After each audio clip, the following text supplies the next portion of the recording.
super excited to introduce our next guest, comedian Denzel Washington, master impressionist, graduate of the Second City, TV star of the hit series legendary New Girl and the new show Woke, which is now in production with season 2, I'd like to say. Yeah, we're in post-production. Please welcome Mr. Lamorne Morris. Hey, what's up, Canada? You know, people think I'm Canadian. Because of how nice you are? One, because of how nice I am, and also very humble, clearly. No, because I'm the spokesperson for BMO. Try embracing your inner squirrel. When you open a BMO Harris Savings Builder account, you get a cash reward every month you save. That sounds great. You could really go nuts. Yeah, I'll show myself out.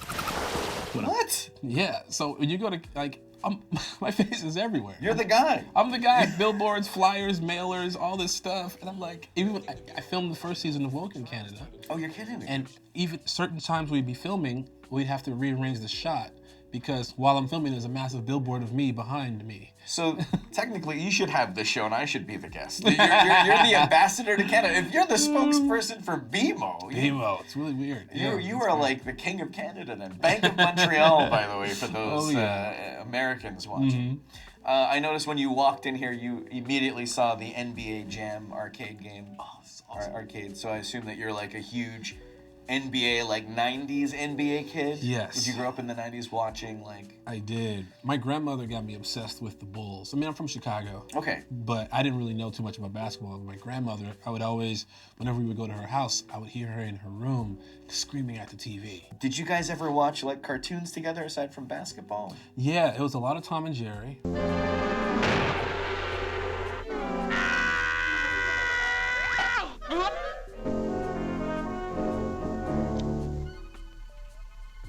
Yes. A lot of Pinky and the Brain. You know, as I get a little older, obviously the Looney Tunes. You know, the Flintstones. Yeah. The Flintstones. They were pretty big in our household. Fred, what are you and Barney doing with our TV set? Nothing, Wilma, nothing. We're airing out the aerial light.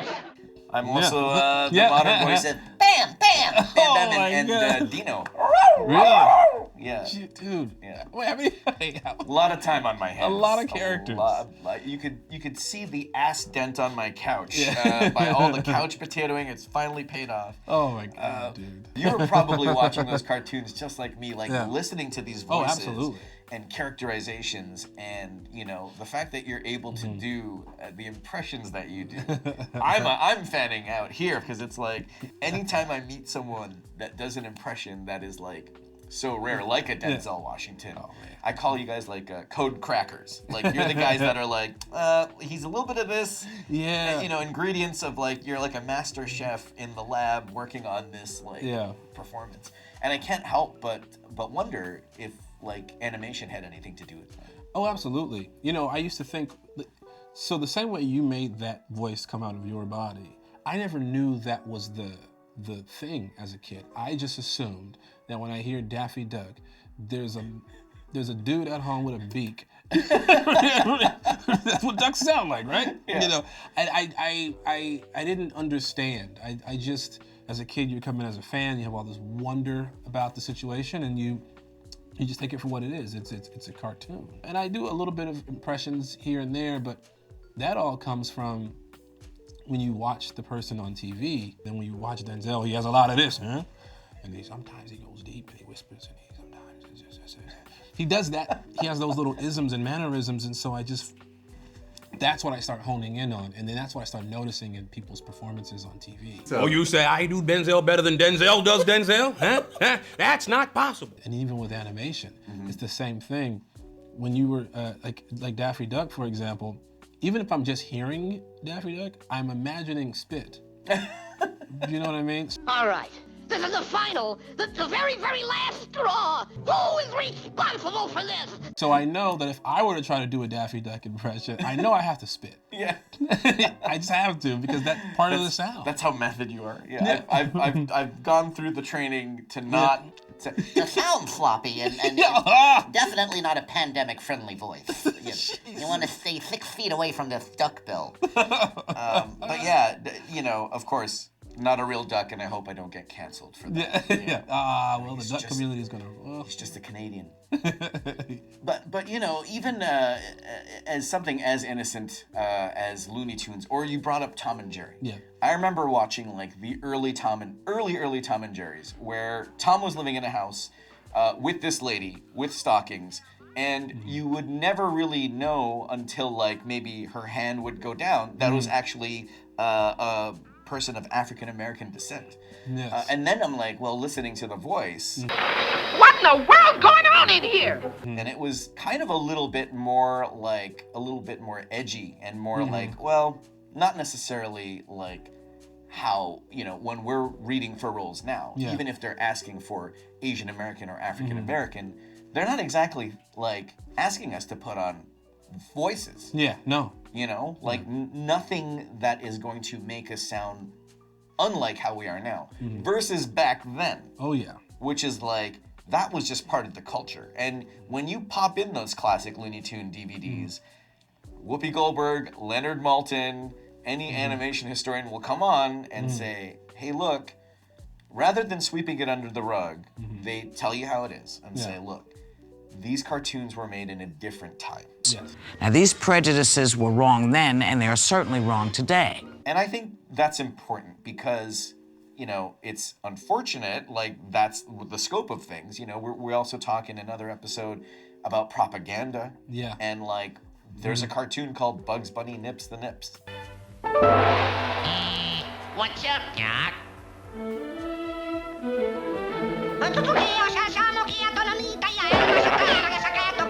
You know, and I'm like, I'm the sixth guy to voice Bugs Bunny, and I'm like, I'm taking it back, Doc. This is for all those Japanese propaganda cartoons. Regrettable incident. Not unknowing honorable general. Excuse please.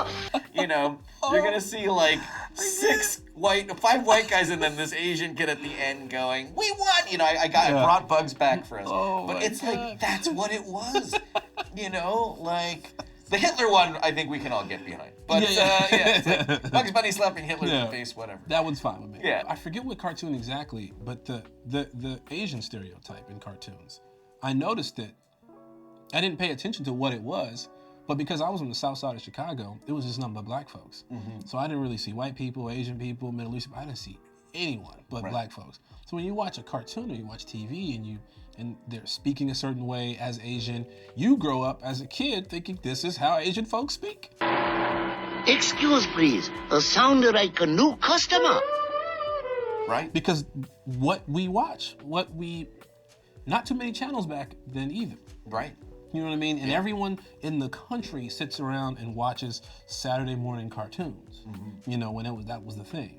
So you're being fed this information that this is what Asian folks are like. Yeah. This is what black folks are like. Yeah. This is what white folks. This is just how it is. Right. Right. And so, it wasn't until I got older. I think I remember even The Simpsons, and I love The Simpsons, but I just remember realizing that those are all white folks. Right. Doing the black voices, the Middle Eastern voice, the Quickie Mart voice. Yeah. And I thought that's how Indian folks spoke. Isn't it true that you're really an Indian? By the many arms of Vishnu, I swear it is a lie. Right. I was like, I mean, at the core of it, you know, of course, the Simpsons are the central characters. Yes. They're making fun of as many people that aren't the Simpsons as the Simpsons. So it's like, okay, you're depicting the all-American, quote-unquote, white family. Yes. But yeah, I mean, like, they have addressed that time and time again, and suddenly there's you know, Apu's completely vanished off the face of the at least in Springfield. I tried to. I got an audition notice to read for they wanted to replace the doctor. Hi to Dr. Julius Hibbert. Dr. Hibbert. Dr. Hibbert. Yeah. And so they wanted, and so I was like, I don't know if I can do that voice. And Young man, there's nothing funny about novelties. I just thought, I thought it was interesting. Yeah. I thought it was very interesting that because of the times they made that shift. I haven't really seen the show in a while, but I appreciated the attempt and I appreciated what they were going for. I was just shocked that I didn't pay attention to the fact that those weren't black dudes reading those lines. Right, I was right. like, oh shit. Like more recently with Family Guy in Cleveland. Yes, in Cleveland. Was recently replaced with another super talented voiceover artist named Arif, and he was famous on YouTube for doing impressions of not just Cleveland Brown, but like other, like just every cartoon. Yeah. He would hop on like Call of Duty and be playing with like kids live and start doing the Cleveland voice. So, like, what's his face? What, Peter Griffin? I'm playing around. No, Cleveland, you sound like Cleveland. That's me. Don't wear the name out. And people would freak out. They're like, what the, Oh, you know? man. But it's like, for me, like, and we're trying to get him on the show as well, because I would love to talk to him about this. It's like, when I heard Cleveland, it wasn't like super like, you know, it sounded like a unique voice to me. Yeah. Like it wasn't like a super, but I can't speak on that. You know, I'm not black. So it's like I can't be the judge of it. He came in to do the voice for Cleveland now, but he's still just doing an impression of what Mike Henry was doing. Exactly. Which is a white guy trying to sound like black. black. So is that correcting the issue? I don't know. And you know, because that's I guess that is the dilemma you then have. Are we doing an actual black person voice now? Right. You know, not a caricature of that person's voice. Now it's it being animation, you have that liberty of hamming it up a little bit. Because I find myself, even when I'm doing an animated thing, the characters they're larger than life, right? So you have to, obviously it's animation, it's gotta be big. It's gotta be big. So if my character's from Georgia, I'm gonna be from Georgia. You know what I'm saying? If my character is a street dude, I'm gonna be a street dude. You know what I mean? So you kind of really go for it in animation, but that's the tricky part. Is that going for it, or is it going too far? Is it bringing it back to the place we're trying to get away from? Right, exactly. So I feel like seeing someone like Mike Henry step down, not even being asked to step down, is a step toward the right direction. You know, having Arif read for it and him landing the part, a step toward the right direction. You know, like these micro steps. Are you hopeful in seeing progress, like moving forward? Yes, but I will say this: I'm all for everyone voicing whoever. Okay.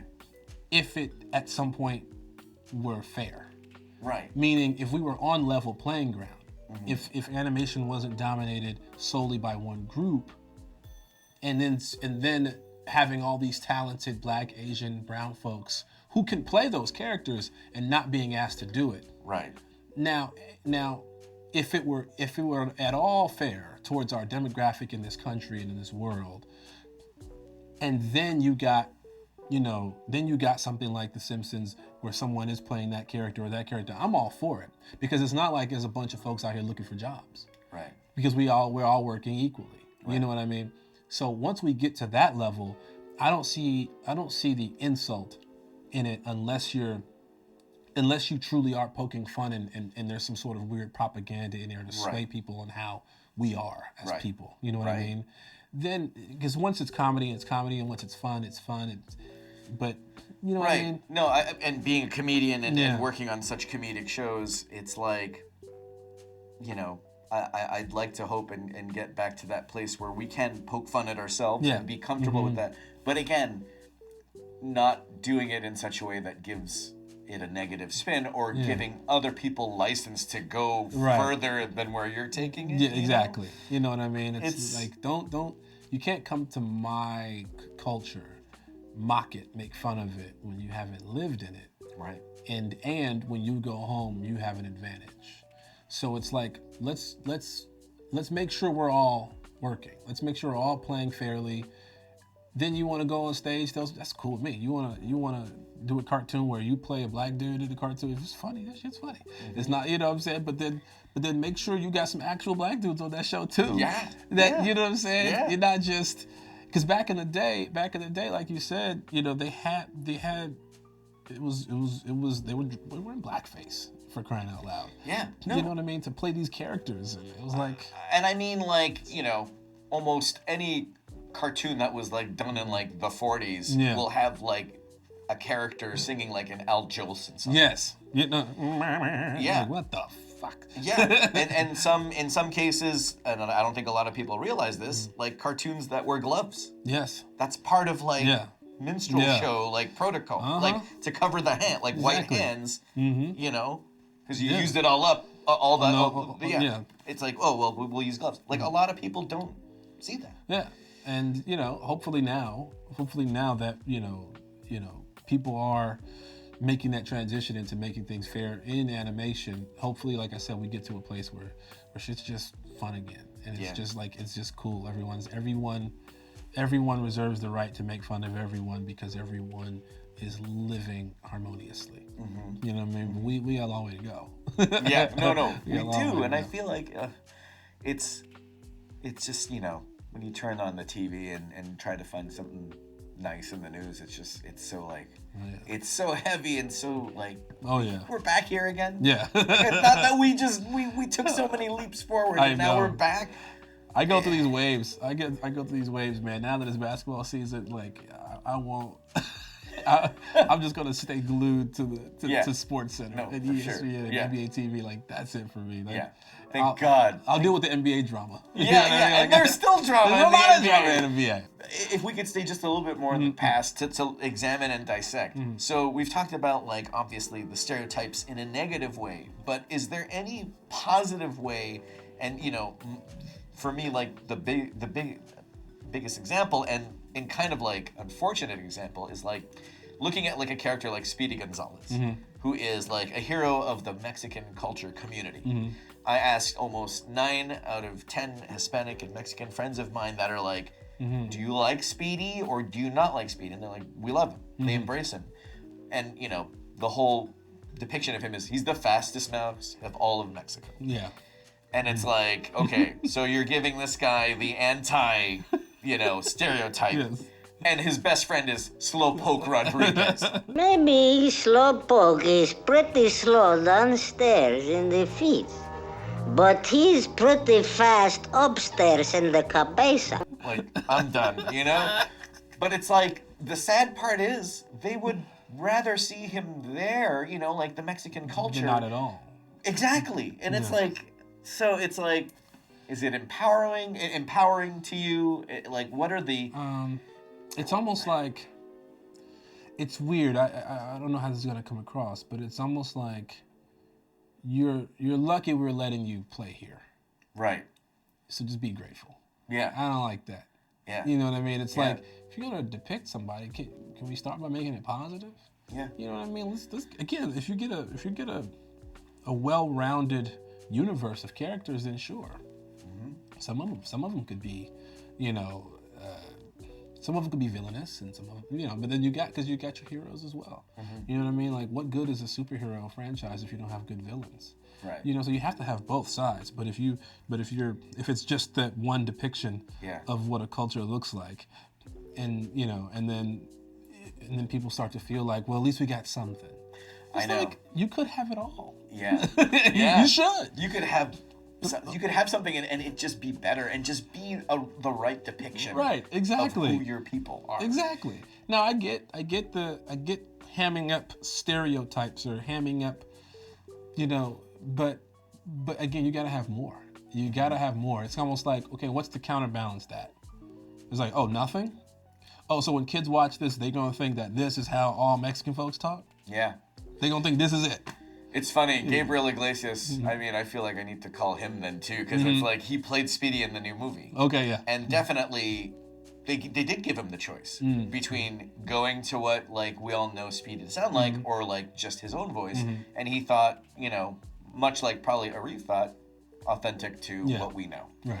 And you know, he's a comedian. He's a well-known stand-up, Fluffy, you know, well-known stand-up comic, and his joke was, he's like, so Speedy's voice though, and he's like, no, you haven't met my parents. That's exactly how they sound. And you know, I can relate. My parents are, you know, immigrated from the Philippines. They have accents, and the thing about, you know, my parents, at least speaking from experience, it's like when the immigrant moves to North America, it's like try to sound as North American as possible. Oh yeah. So it's like every time I go back to Toronto, it's like, Eric, we have to go visit your grandmother at the cemetery.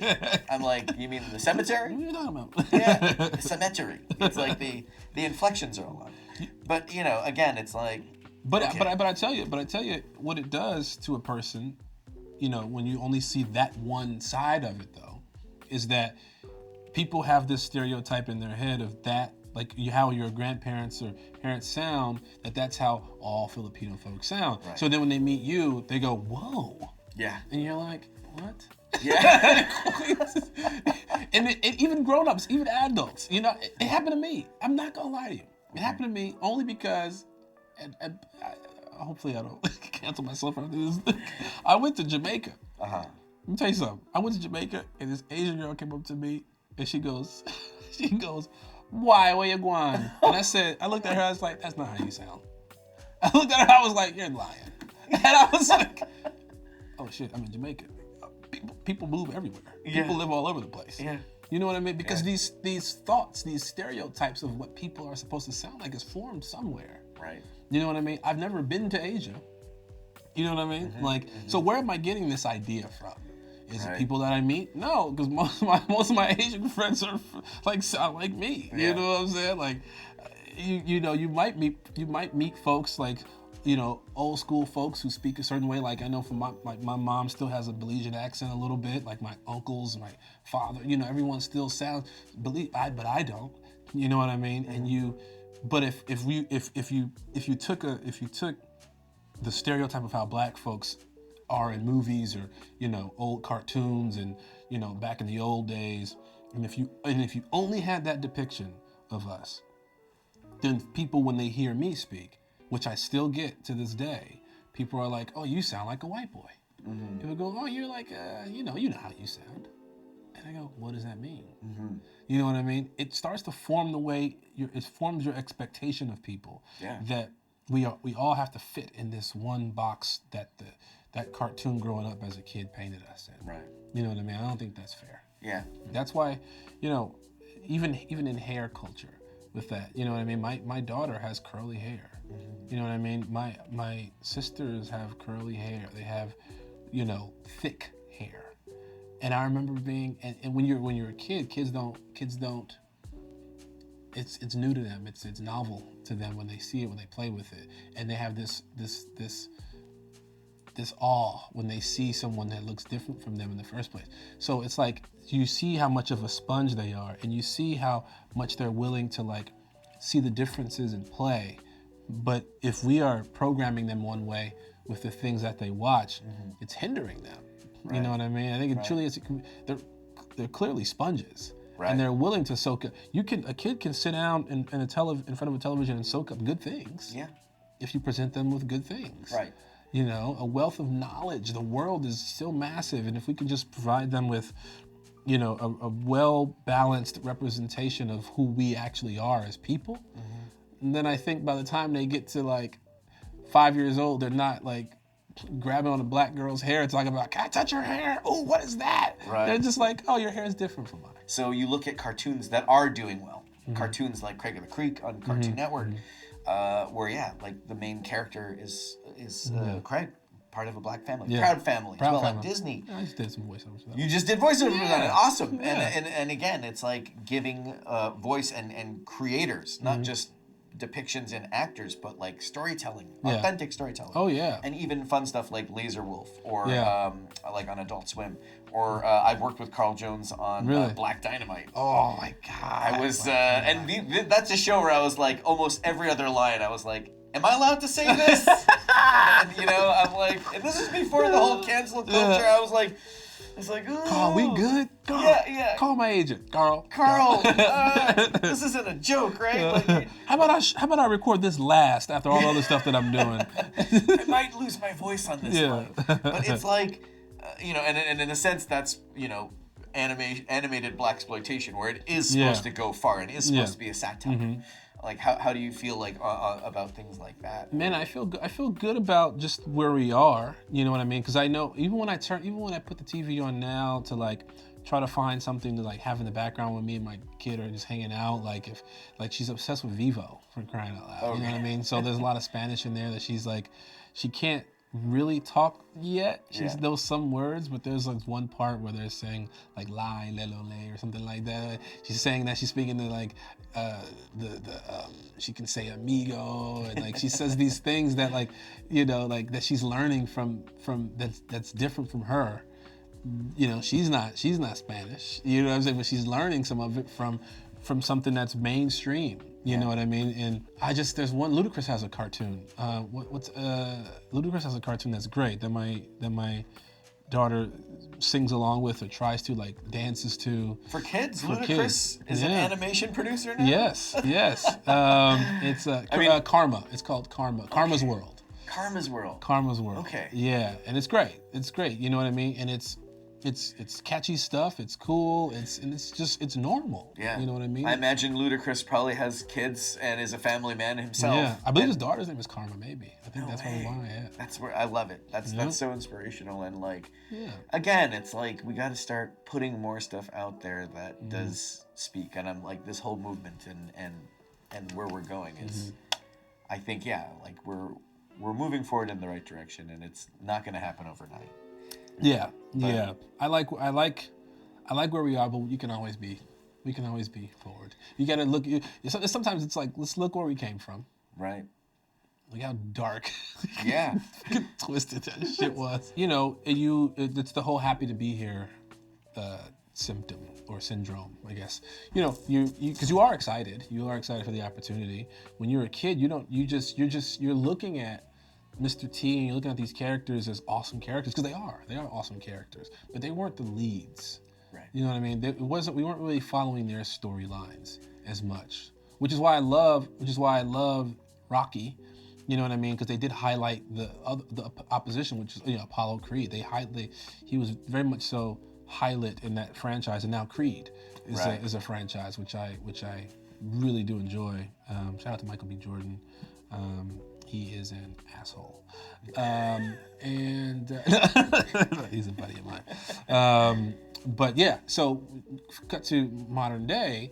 You know, for me, myself personally, you know, you fight to become the lead and not even necessarily become the lead, but to have your stories told.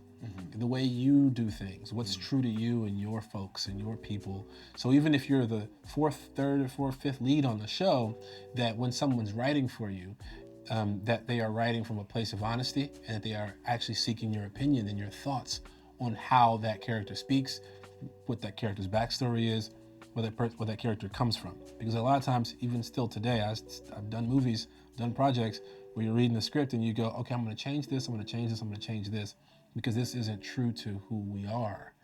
And it's like, no, let's keep it that way. And you're like, now it becomes am I really happy to be here? You know what I mean? Right. Am I? Because I'm grateful for the money, I'm grateful for the opportunity, the exposure. That's cool, but at what cost? You know what I mean? It's not authentic to who I am. Yeah. And it's not a message that I necessarily want to portray out there. Now, playing characters is great. Playing characters, you can do all kinds of things when you're playing a character. But at the center of a character, there has to be something that's grounded in truth, and it has to resonate with you as a performer. And if it's built on shaky ground, a house built on sand can't stand. You know what I mean? Like, you gotta have that solid foundation. It's like, they're gonna eat you up. Yeah. Hey, Black Twitter, hey, y'all wild. Black Twitter gonna kill you. Black Twitter gonna kill you. Listen, there are certain, even though I'm from the South Side of Chicago, for example, like I don't speak a certain way, like it's the stereotypical way or the way majority of folks would think that you should speak. So a lot of characters, sometimes I'll get offers to like play like a thug or something like that, and I'll go, you know, as an actor, I can do it. However, I know that there are real thugs out there who's gonna look at it and go, he bullshit. Like, hold on, no, you don't go from Winston on New Girl to that. You know, you're right. They're gonna start pulling those threads, and they're gonna start pulling your car, and you're like, damn it. Right? So I just say no to a lot of those characters sometimes. I'm like, I don't need to get destroyed by Black Twitter. So when are we gonna see a Training Day animated series from you? That's what I want to see. I wish. Jay Farrow's gonna have to fight me for it. Jay Farrow is the man. Like that dude. You know, we made a video. Myself, Melvin Gregg, Alfonso Macaulay, Giovanni Watson, and we made this video of Denzel playing poker with Denzel. Huh? Whoa. You know I'm surgical with this bitch, Frank. Good. I suppose you have a warrant to be here, huh? Huh? Good, very good. Okay. From different. Yeah, so it was John Q. Denzel, Training Day Denzel, Flight Denzel, and American Gangster Denzel. And we're all playing poker. Today's just been awesome. Again, thank you for taking the time to sit and chat with us. Thank you.